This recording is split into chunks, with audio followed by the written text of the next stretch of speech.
오늘의 사회 이슈를 김준수 기자가 종합해드립니다. 오늘의 이슈 포커스 김준수입니다. 2018년까지 더불어민주당을 이끌 새 대표로 오선의 추미애 의원이 선출됐습니다. 대구 경북 출신의 여성으로는 첫 대표입니다. 추 대표는 내년 대선은 첫째도 둘째도 민생을 위한 경선을 치르겠다며 이제부터 주류와 비주류, 친문과 비문이란 말이 나오지 않는 균형 있는 정당이 되도록 노력하겠다고 포부를 밝혔습니다. 또한 경제민주화를 위한 정책 마련과 사드 배치 반대를 당론으로 채택할 것이라고 말했습니다. 경영 정상화 절차를 밟고 있는 한진해운이 법정 관리에 들어갈 것으로 보입니다. 한진해운은 최대 주주인 대한항공이 신규 자금 4천억 원을 조달하고 부족 자금 발생 시 조영호 회장 개인과 계열사들이 1천억 원을 추가로 지원하겠다고 밝혔습니다. 하지만 채권단은 최대 1조 3천억 원의 부족 자금이 발생할 것으로 예상하고 있어 채무 유예를 끊을 것으로 보입니다.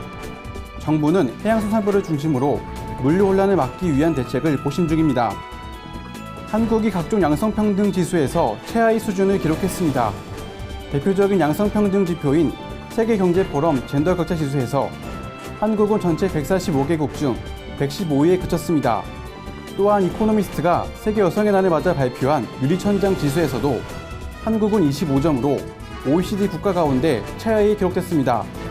아이슬란드는 82.6점으로 1위를 차지했습니다. 이코노미스트는 남녀의 경제활동 참여 비율, 보유직 여성 비율 등의 차이를 종합해 이 수치를 산출했습니다. 롯데그룹 이인원 부회장이 검찰 출두를 앞둔 26일 오전 스스로 목숨을 끊으면서 검찰 수사에 급제동이 걸렸습니다.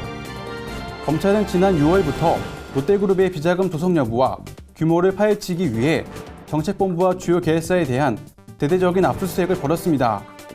중앙지검 관계자는 이 부회장의 자살은 안타까운 일이지만 수사에 중대한 영향을 끼친다고 보기는 어렵다며 그동안 수사를 통해 확정된 범위와 방향은 변동이 없을 것이라고 밝혔습니다. 검찰은 신격호 총괄회장과 신동빈 회장 등 관계자를 소환해 예정대로 조사한다는 방침입니다. 북한이 23년 만에 청년동맹대회를 개최하며 내부 결집에 나섰습니다. 최근 잇따른 고위층의 탈북으로 북한 지도부의 위기감이 커졌다는 것이 전문가들의 분석입니다. 이번 대회의 구체적인 장소와 일정은 공개되지 않았는데요.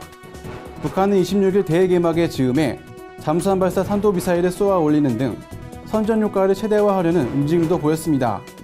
청년동맹은 만 14세부터 30세까지의 청년 학생들이 의무 가입하는 북한의 최대 청년 근로단체이자 사회단체로 약 500만 명이 활동하고 있는 것으로 알려졌습니다. 고TV 뉴스 김준수입니다.